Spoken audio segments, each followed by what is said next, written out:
बच्चा जो जान दे दिया अपनी, आदिल, वो तो अपनी जान दे दिया ना। फाइनेंशियल एक्शन टास्क फोर्स में उनको ग्रे लिस्ट में लाए, ग्रे लिस्ट में लाए तो उनको ये देखिए इलीगल पैसों से फाइनेंस कर रहे टेररिज्म ये लोग, और हम लोग पूरा उन पे साइबर अटैक करना। हमारे पास एथिकल हैकर्स है हमारे पास। शहीद अफरीदी ने ऐसा स्टेटमेंट किया है, भारत खुद ही अपने लोगों को मारता है और फिर बाद में हमारे ऊपर नाम देता है। कौन है जी इन्हें? शहीद अफरीदी कौन है? कौन है इन्हें? आईएसआई हो या आईसिस हो, आईसिस खुरासान हो, या फिर आपके जो डीप स्टेट है या एस्टेब्लिशमेंट है पाकिस्तान का, वो तो यही चाहते हैं कि इस देश में हमेशा के लिए हिंदू मुसलमानों के झगड़े चलते रहें। तो इसीलिए उन्होंने हरकत की, और उनका वहाँ कश्मीर में जाकर नॉन मुस्लिम को, हमारे हिंदू भाई बहनों को मारने का मकसद एक ही था कि कश्मीर को बताना चाह रहे थे कि यहाँ कोई नॉन मुस्लिम नहीं आ सकता। तो उनका मकसद वही है। तो हम पूरे देशवासियों से अपील कर रहे हैं कि आप ऐसे वक्त पे, अपनी पॉलिटिकल डिफरेंसेस होंगे, मगर आप उन लोगों को कामयाब होने मत दीजिए जो इस देश को कमज़ोर करना चाहते हैं, इसकी यूनिटी को कमज़ोर करने करके। कश्मीर पर जैसा कि नाम लेकर मारा गया कहा जा रहा है, तो उसी तरह से हर मुल्क में हिंदू मुस्लिम किया जा रहा है। बीजेपी के लीडर जो है तो नाम लेकर पूछ कर मार रहे हैं। दादर का वाकया सामने आया है। तो ठीक है, वो जो कर रहे हैं गलत कर रहे हैं, वो लोग मुल्क के मुफाद में काम नहीं कर रहे, हम उसका मजम्मत करते, कंडेम करते हैं।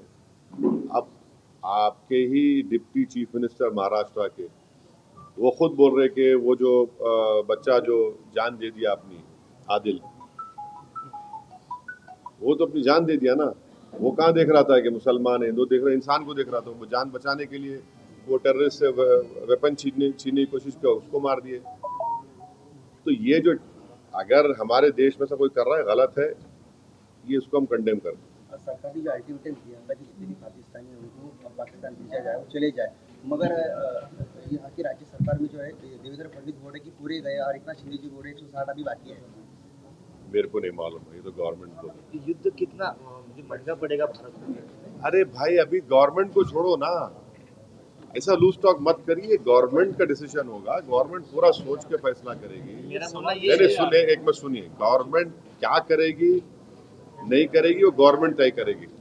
हमारा बोलना, अपोजिशन कहता है कि आप इस पर स्ट्रांग एक्शन लीजिए, ये खत्म होना ये चीज। अब वो कैसा एक्शन लेंगे, क्या लेंगे, गवर्नमेंट पे तो थोड़ा आपको तो उनको उन पे छोड़ना पड़ेगा ना।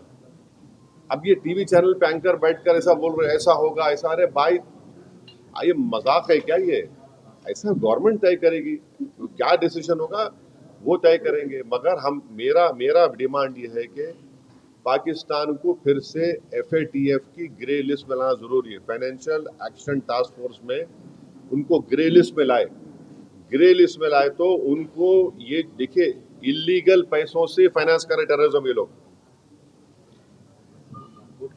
कोई वाइट का पैसे नहीं, कि इलीगल पैसे से। तो FATF की दोबारा लिस्ट, की ग्रे लिस्ट में पाकिस्तान को डालना जरूरी है।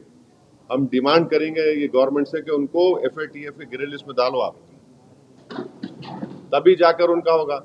और हम लोग पूरा उन पे साइबर अटैक करना। हमारे पास एथिकल हैकर्स है हमारे पास।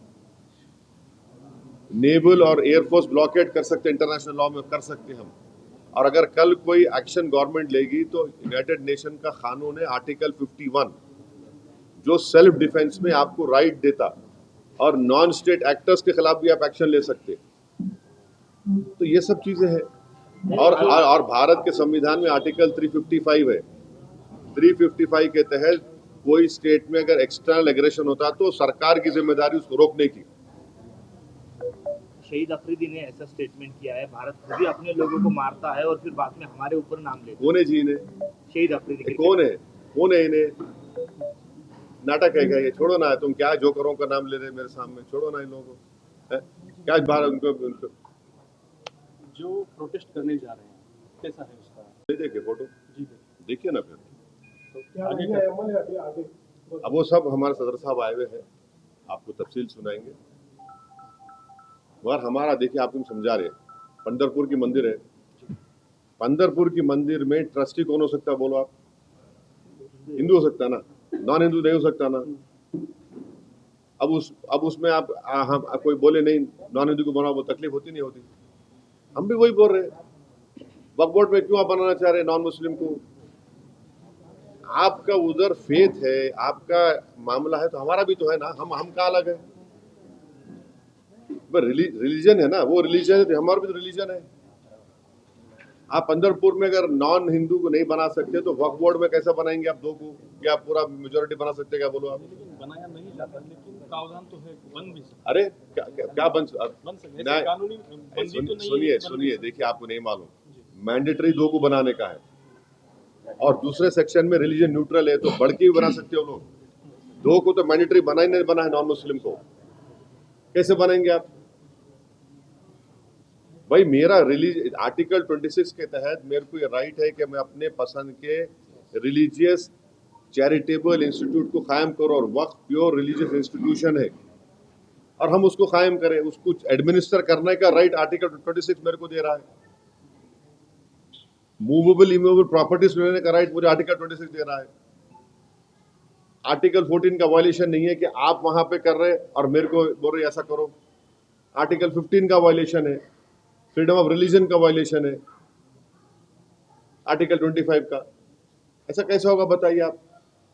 और एक बात बताइए ना, आप लोग पूछते क्यों नहीं? आप लोग मीडिया वाले डर रहे कहीं को, मेरे को समझ नहीं आ रहा। महाराष्ट्र के ये कानून से भारत का सबसे बड़ा दौलतमंद जो आदमी है, जो खोजाओं के यतीम खाने पे अपना महल बना लिया, सेक्शन 2C के तहत वो मालिक बन गया। आज की तारीख में नरेंद्र मोदी ने जो कानून बनाया, सेक्शन 2C पढ़ो आप, any trust form before this act and after this act will not be Waqf property. क्यों? और आगा खानी को क्यों लेके आए? आगा खानियों से मोहब्बत भी ना पे नहीं लेके आए।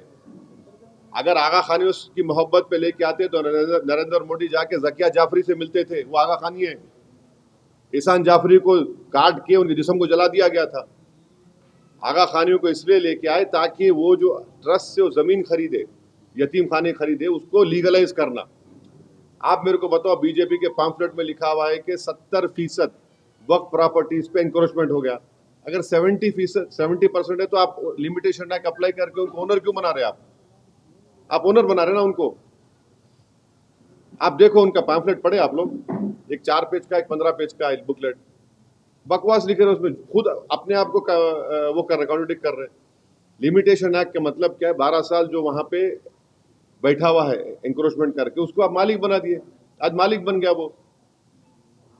इवैक्यू वक्फ प्रॉपर्टीज है, इवैक्यू वक्फ प्रॉपर्टीज को आप निकाल के गवर्नमेंट कस्टडी में दे दिए, तो वक्फ बोर्ड का नुकसान हो गया ना। आप बोल रहे कि वक्फ वाल औलाद में बच्चों का शेयर मार के नहीं देना। क्या आज हमारे भारत में हिंदू धर्म में अगर सेल्फ एक्वायर्ड प्रॉपर्टी होती है तो आप किसी को भी अपने, अगर आपके 2 बच्चे हैं तो आप किसी एक को पूरा दे सकते या महल्ले में किसी को दे सकते, मगर इस्लाम में हम 1/3 से बढ़ के नहीं दे सकते अपने बच्चों में से किसी को भी।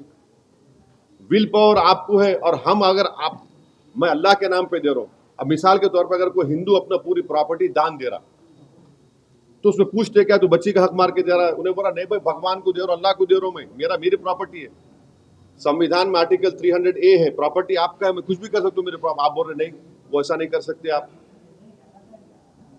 तो ये इसमें ऐसे प्रोविजंस है इतने। अच्छा, हम ये जो चला रहे ना प्रोपेगेंडा, बीजेपी, हमको बताओ एक सेक्शन बताओ उसमें जो प्रॉपर्टी तुम लैंड ग्रैबर से निकाल के लाके देंगे।